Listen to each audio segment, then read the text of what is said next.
पुस्तक आहे, राचेल यांची मुलगी आहे.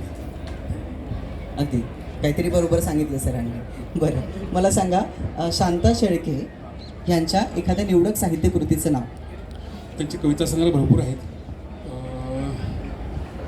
या क्षणी आठवत नाही. या नभाने या भुईला दान द्यावे आणि या मातीतून चैतन्य गावे, कोणती पुण्याशी येती फळाला, जोंधळाला चांदणे लगडून जावे.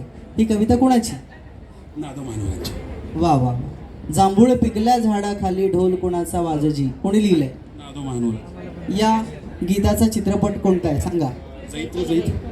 त्यामध्ये कोणते दोन मुख्य अभिनेते होते मराठी? आणि आगाशे, मोहन आगाशे.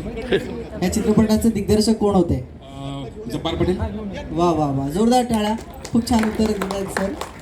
बरं, संत तुकाराम हा प्रभात फिल्म कंपनीचा एक खूप जुना चित्रपट होता, त्याचे दिग्दर्शक कोण होते? मला वाटतं दामले.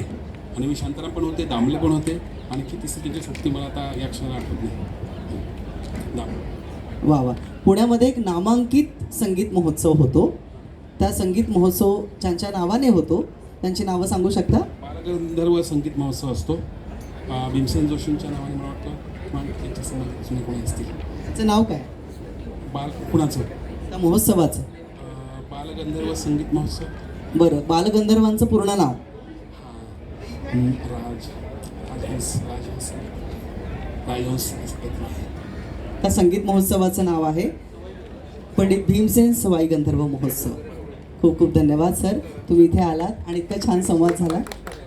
बरं, ह्या अजून एक छोटासा मी प्रश्न विचारतो तुम्हाला, की हा जो फर्ग्युसन रस्ता आहे त्याला अजून एक नाव आहे, खरं नाव नाही याद पुण्याचे, हरकत नाही तरी सुद्धा.